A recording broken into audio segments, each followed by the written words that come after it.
My brother got everything when Dad died. Mom told me to accept it. 7 years later, I exposed the truth. When my father died, I lost more than a parent.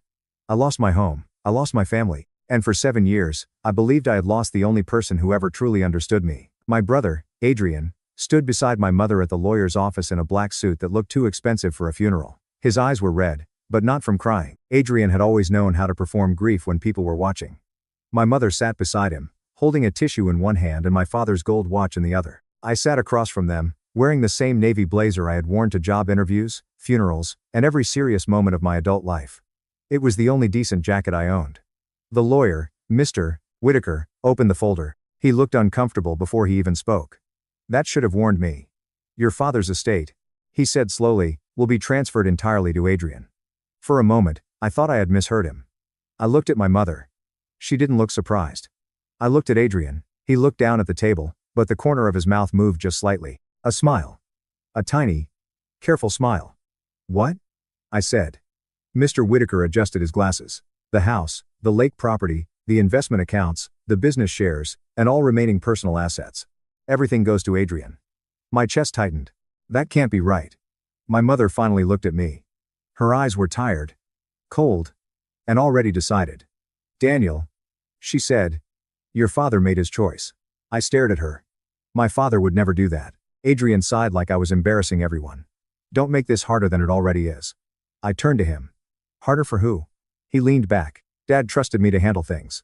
That sentence hit me harder than the inheritance itself. Because my father had trusted me. I was the one who drove him to chemo appointments. I was the one who sat with him during the nights when he couldn't sleep. I was the one who helped him pay bills, sort medications, and run errands when Adrian was too busy closing deals, playing golf, or posting photos of himself at charity dinners. My father used to squeeze my hand and say, "You're the steady one, Danny. Never forget that." And now I was being told he had left me nothing. Not even his old truck. Not even the watch he promised me when I was 15. Not even a letter. I looked at my mother again. You knew? She didn't answer right away. Then she said the words that stayed with me for 7 years. You should accept it. I almost laughed. Accept it? Her face hardened. Your brother has a family image to maintain. He has responsibilities. You're younger. You can rebuild. Adrian was only 2 years older than me. But in my mother's eyes, he had always been the important one. The golden son. The one whose mistakes were misunderstandings. The one whose arrogance was confidence. The one whose greed was ambition. And me? I was the quiet one. The useful one. The one expected to understand. I stood up. Mr. Whitaker said. Daniel, I know this is difficult. No. I said, my voice shaking. Difficult is watching your father die slowly while your brother visits twice and takes pictures for Facebook. Difficult is hearing your mother tell you to accept being erased. My mother flinched, but Adrian stood. Watch your mouth. I stepped closer to him. Or what? You'll inherit my voice too? For the first time that day, Adrian's mask slipped. His eyes went cold. You always thought being Dad's little helper made you special. I stared at him. He leaned closer. But in the end, he knew who mattered. That broke something in me. Not because I believed him. Because part of me was terrified that maybe my father had believed it too. I walked out of that office with nothing. No money, no house, no family support, no answers. Just a grief so heavy I could barely breathe. For the next few months, I lived in a one-bedroom apartment above a closed-down bakery on the edge of town. The pipes rattled at night. The heat barely worked. My car had a cracked windshield I couldn't afford to replace. Adrian moved into my father's house. My childhood home, the house where Dad taught me how to fix a sink, how to grill steaks, how to change a tire, and how to tell when someone was lying.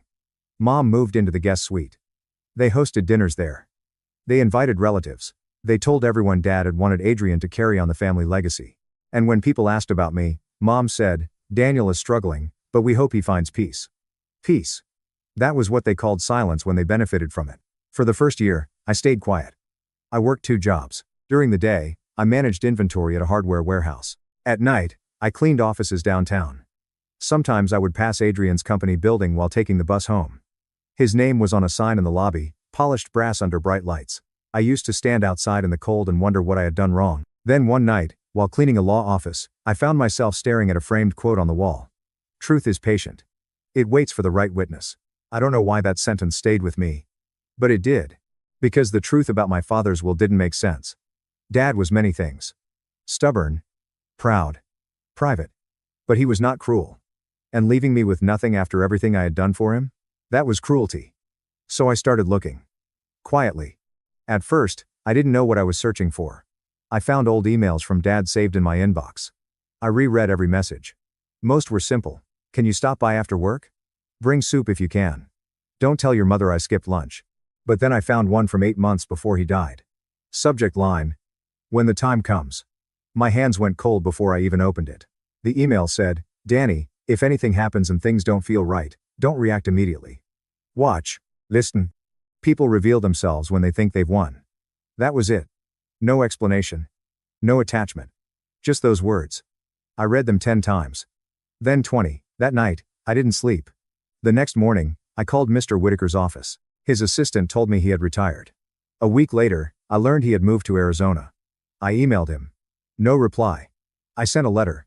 No reply. I called again. Disconnected. It felt like every door had been locked before I arrived. So I built my life instead. Not because I forgave them. Because I refused to let their betrayal become my whole identity. I took online accounting classes. Then business law. Then real estate finance. I worked until my eyes burned. I stopped going to family events. Not that I was invited often. At Thanksgiving, my aunt sent me a photo by accident. There was Adrian at the head of Dad's table, carving the turkey with Dad's knife, wearing Dad's watch, the watch Dad had promised me. I stared at that photo for a long time. Then I deleted it. By year 3, I had saved enough to start a small property maintenance company. Nothing glamorous. Leaky faucets. Broken fences. Rental turnovers. Emergency repairs. But I knew how to work, and I knew how to treat people honestly. Landlords started recommending me. Then property managers. Then investors. By year 5, I had a team of 12. By year 6, I owned 3 rental properties. By year 7, I was doing better than Adrian thought I ever could. But I still didn't have the truth. Then everything changed because of a storage unit. It was a Tuesday afternoon when I got a call from a woman named Marlene. She owned a storage facility 2 towns over. Are you Daniel Mercer? She asked. Yes. I have your name listed as the emergency contact on a unit rented by Thomas Mercer. My father. I nearly dropped the phone. My dad died 7 years ago. There was a pause. I'm sorry. The unit has been prepaid for years, but the payment card finally expired. We sent notices, but no one responded. What's in it? I can't say. But if you're the listed contact, you can come verify and claim access. I drove there the same day. The storage facility sat behind a gas station, surrounded by chain link fence and weeds. Marlene was in her 60s, with silver hair and sharp eyes. She asked for my ID, checked a faded file, then handed me a key.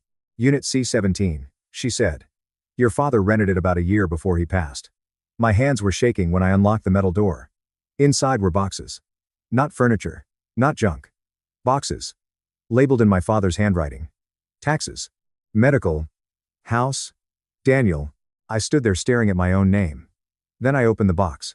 Inside was a sealed envelope. On the front, Dad had written, for Danny, when they finally show you who they are. I sat down on the concrete floor. For a minute, I couldn't open it. Because part of me was afraid. Afraid it would confirm the will was real. Afraid it would tell me Dad had loved Adrian more. Afraid it would explain everything in a way that still left me abandoned. But then I opened it. The letter was 3 pages long.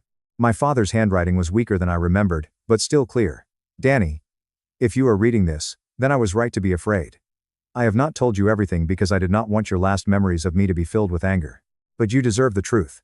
Your brother has been pressuring me for years to change my will. He believes he is owed everything because he is the eldest. Your mother agrees with him. I did change my will once, but not in the way they think. I created 2 versions. The one they expect to find leaves everything to Adrian. It is bait. The real documents are protected elsewhere. If they use the false will, they will reveal their intent. If your mother supports it, you will know where she stands. I am sorry for testing people you love. But money exposes the heart faster than grief ever could. You are my son. You were never forgotten. Everything I built was meant to protect you, not punish you. Find Evelyn Carter. She has the original trust documents. Do not confront them until you have proof. Dad. I read the letter once. Then again. Then I cried for the first time in 7 years. Not quiet tears. Not controlled grief. I cried like the 29-year-old man who had walked out of that lawyer's office believing his father had erased him. He hadn't. Dad had known. He had seen it all. And he had trusted me to survive long enough to find the truth. The next morning, I searched for Evelyn Carter. She had been my father's former accountant before retiring. I remembered her vaguely from childhood. A tall woman with red glasses who used to bring lemon cookies to our house every Christmas. She was 81 now and living in a retirement community near Asheville. I drove 4 hours to see her. When she opened the door, she looked at me for 3 seconds before saying, "You look just like him." I couldn't speak. She invited me in. Her apartment smelled like tea and old books. I showed her the letter. She read it slowly, then took off her glasses. "I wondered when you would come." "You knew?" "I knew enough." She went to a locked cabinet and pulled out a thick folder. "Your father came to me 9 months before he died. He was afraid Adrian and your mother were manipulating him. He said documents had gone missing from his study. He believed someone had copied his signature." My stomach turned. Copied his signature? Evelyn nodded. "He wanted protection. So we moved certain assets into a trust. The house, the lake property, and several investment accounts were never supposed to pass through the will at all. But Adrian got them. Then someone submitted fraudulent documents. The word fraudulent landed like thunder. Evelyn handed me copies. There was a trust. There were amendments. There were notarized statements. And there was one document that made my hands go numb. A sworn declaration from my father. It said that if any will appeared leaving his full estate to Adrian Mercer, it should be investigated for undue influence or forgery. My father had signed it 6 weeks before he died. "Why didn't this come out?" I asked. Evelyn's face darkened. "Because the attorney handling probate claimed there were no competing documents. I sent notice to Mr. Whitaker's office. Twice. I never received confirmation." Mr. Whitaker, the retired lawyer who vanished. I spent the next month building the case quietly. I hired an estate attorney named Rachel Kim. She was calm, precise, and terrifying in the way only very smart lawyers can be. After reviewing the documents, she looked at me and said, "Daniel, this is not just a family dispute. This may involve fraud, concealment, and possibly criminal conduct." I asked her one question. "Can we prove it?" She said, "Yes. But we need to move carefully." So we did. We requested archived court filings. We subpoenaed notary records. We traced property transfers. We found that 2 months after Dad's death, Adrian had used estate assets as collateral for business loans. Then we found something even worse. The false will had been notarized by a man who was in the hospital on the date listed. A dead end turned into a doorway. The notary's stamp had been stolen. And the person who submitted the false will? Not Mr. Whitaker. My mother. There it was. Her signature. Her affidavit. Her statement claiming Dad had been of sound mind when he supposedly signed everything over to Adrian. My own mother had not simply accepted the lie. She had helped create it. For 2 days after I learned that, I couldn't work. I sat in my kitchen with the documents spread across the table. Every memory of my mother changed shape. Her cold face in the lawyer's office. Her words. "You should accept it." She hadn't been comforting me. She had been warning me to stay quiet. Rachel asked if I wanted to file privately or confront them first. I thought about it. Then I remembered Dad's letter. "Do not confront them until you have proof." Now I had proof. So I decided to let them expose themselves one final time. Every year, Adrian hosted a charity gala at the country club. It was ridiculous, a legacy foundation in my father's name. Thomas Mercer Community Fund. Adrian used Dad's name to shake hands with rich people and pose for photos. He donated just enough to look generous and kept the rest moving through administrative costs. That year, he was receiving an award for preserving family values. Family values. I bought a ticket under my company name. Nobody noticed until I walked in. The room went quiet in small waves. First one table. Then another. Then my mother saw me. She froze. Adrian was near the stage, laughing with the mayor. When he turned and saw me, his smile tightened. He walked over with a glass of champagne in his hand. "Daniel," he said. "Didn't expect to see you here." "I can imagine." Mom came up beside him. She was older now, smaller somehow. But her eyes were the same. "What are you doing here?" she asked. "I came to honor Dad's legacy." Adrian gave a soft laugh. "That's generous, considering you walked away from the family." I looked around at the donors, relatives, business partners, old neighbors. "No," I said, "I was pushed out." Mom's face hardened. "Not tonight." That almost made me smile. For 7 years, they had owned the story. Tonight, I own the truth. The program began. Speeches, applause, a slideshow of Dad's life, edited carefully to feature Adrian in almost every photo. Then Adrian walked onto the stage. He spoke beautifully. I'll give him that. He talked about Dad's integrity. Dad's sacrifice. Dad's belief in family. He even wiped away a tear at the perfect moment. Then he said, "My father trusted me to carry everything forward. That trust has guided every decision I've made." That was when I stood up. The room turned. Adrian stopped. I walked toward the stage. Mom grabbed my arm as I passed. "Daniel," she whispered, "don't you dare. I looked at her hand on my sleeve. Then at her face. You already dared. I stepped onto the stage. Adrian tried to laugh it off. My brother, everyone. Always dramatic. I took the microphone from the stand. Not from his hand. From the stand. There's a difference. I won't take long, I said. The room went silent. For 7 years, many of you believed my father left everything to Adrian. You believed I was bitter. You believed I disappeared because I couldn't accept Dad's decision. Adrian moved toward me. Daniel, this is not the time. I looked at him. It's exactly the time. Rachel stood near the back of the room with a folder in her hands. I continued.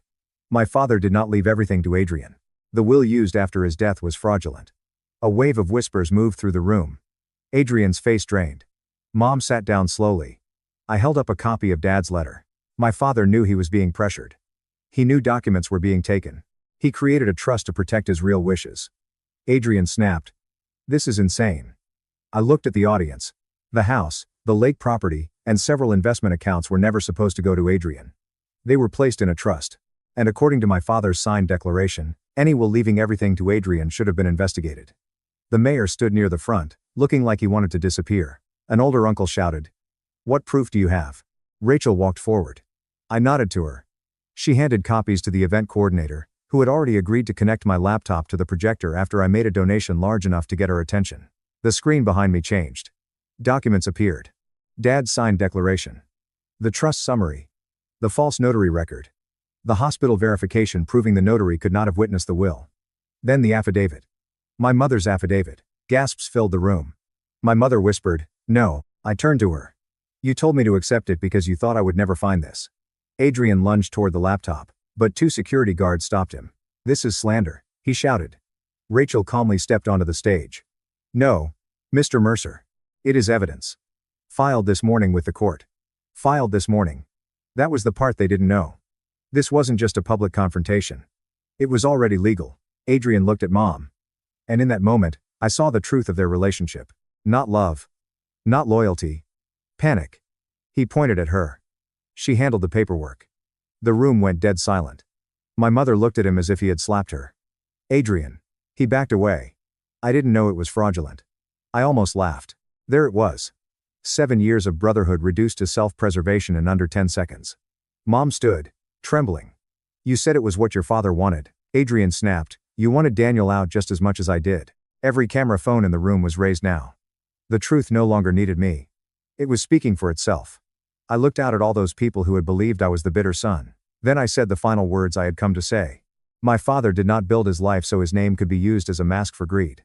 Tonight, the Thomas Mercer Community Fund is being reported for financial review. The estate case is being reopened. And every stolen asset will be accounted for. Adrian shouted my name. But I was already walking off the stage. For the first time in 7 years, I didn't feel small. I didn't feel erased, I felt free. The aftermath was worse than they expected. The gala video spread through town before midnight. By morning, Adrian's business partners were calling lawyers. By the end of the week, the foundation's accounts were frozen. The court reopened the estate. The false will was challenged. The trust documents were validated. The lake property was returned to the trust.